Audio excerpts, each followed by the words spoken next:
Hello there, my name's Gary Sims from Android Authority. Today we're going to be looking at the Oppo F1 Plus.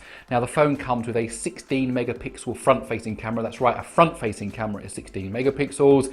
It's got 4 gigabytes of RAM, it's got 64 gigabytes of onboard storage, it's got a fingerprint reader, it's got VUOC fast charging, it's got Corning Gorilla Glass 4, it's got a really good set of individual features.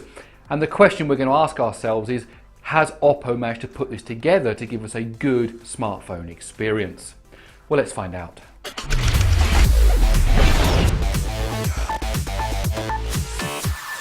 So when it comes to design, really the first thing we have to talk about is the similarities between this phone and the phones by a certain Californian company that use a fruity logo.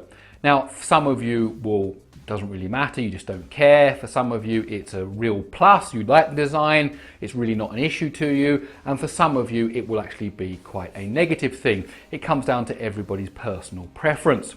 But once we go beyond the design language, I must say that this phone is really a pleasure to hold. It's got a great 6.6mm body, that's really quite thin, and it's got a good design to it, it's got a good feel to it. Everybody that I've handed this to say, hey, what do you think about this phone? They've been impressed by the way it feels in the hand. Of course, you as the consumer, it's your choice whether you want a phone that looks like this or not.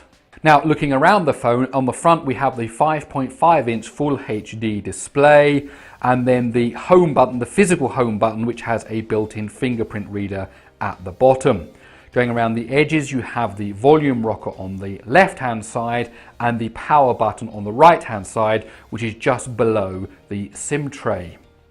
At the top, there's very little except for a small hole for a microphone, whereas at the bottom, things are quite busy. You have the speaker grill, you have the micro USB port, you have another microphone hole, and you have the 3.5mm headphone jack. Now, on the back of the phone, you have the Oppo logo and of course the 13 megapixel camera. The Oppo F1 Plus comes with a high quality 5.5-inch Full HD IPS LCD display along with Corning Gorilla Glass 4. The display is bright and works well indoors and outdoors. With a resolution of 1920 by 1080, that 5.5-inch display gives you a pixel density of 400 ppi, which for a phone in the premium mid-range segment is more than sufficient. The viewing angles are good and the bezels are amazing.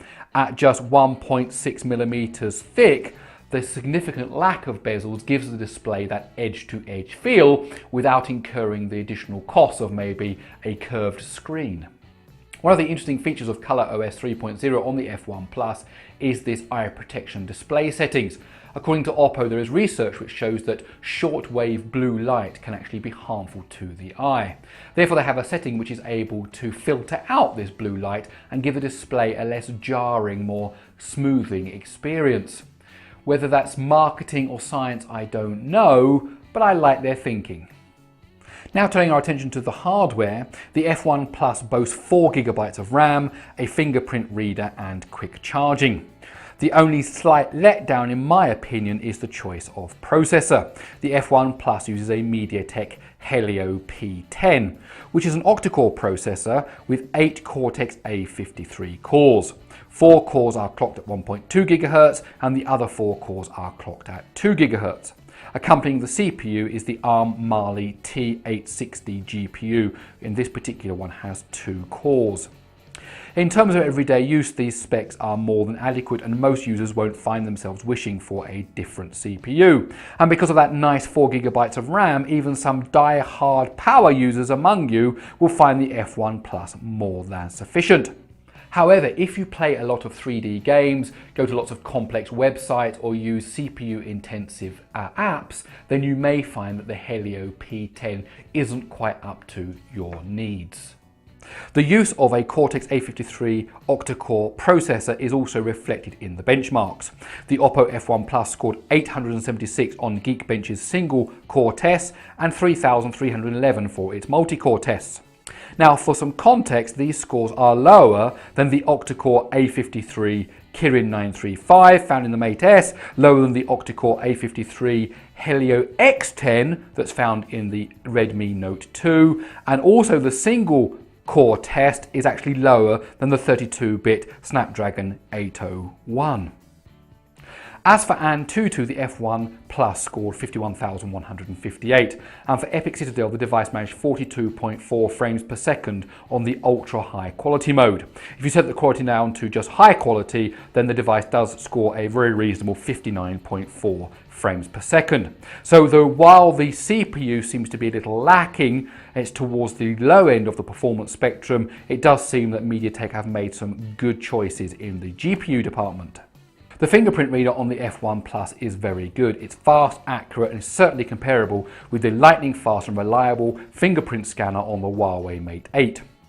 However, unlike the Mate 8, which has its fingerprint reader on the back, you can't wake and unlock your phone just by putting your finger on the reader.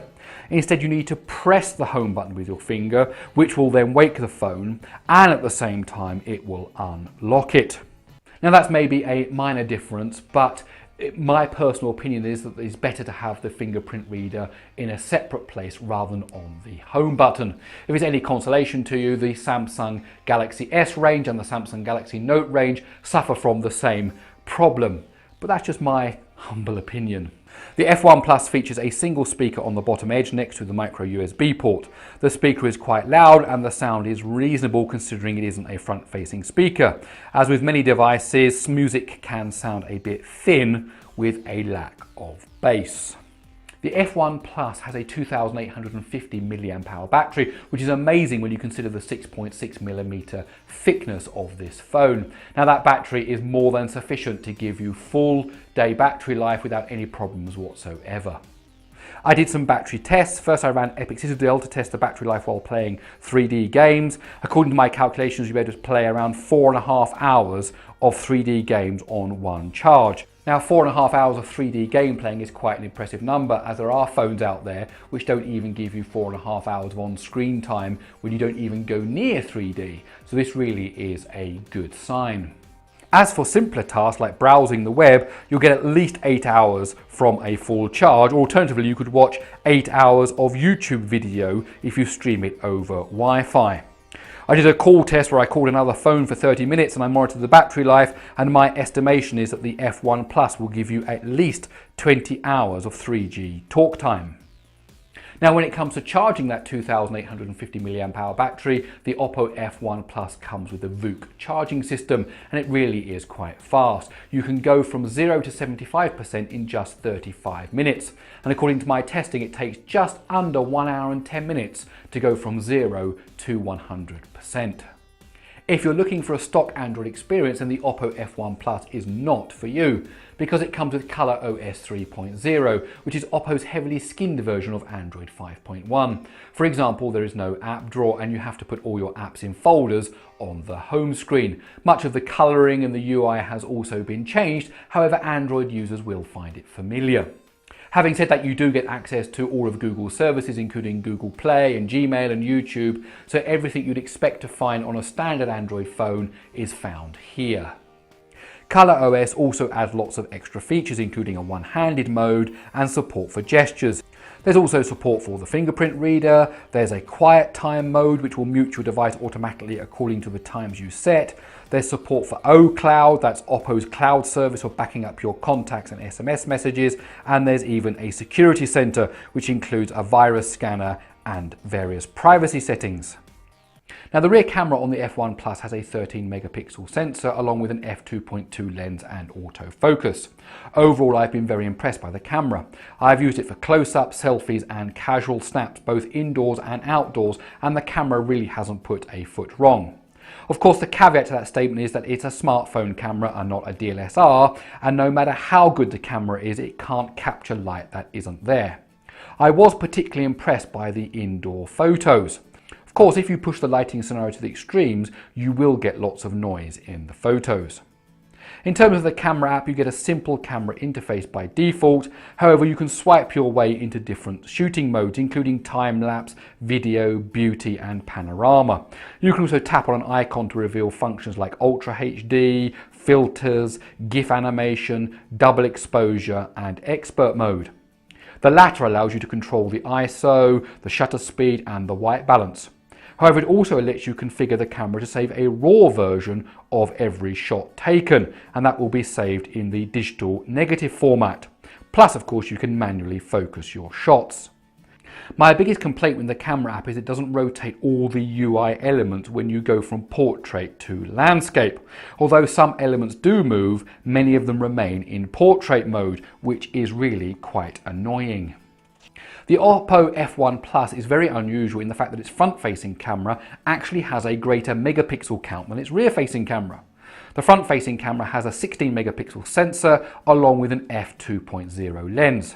The software for the front-facing camera has also been upgraded and tweaked. There is a new Beautify 4.0 mode for smoothing out those wrinkles and covering up those blemishes. Plus there is support for the new Selfie panorama mode, which is designed for group shots.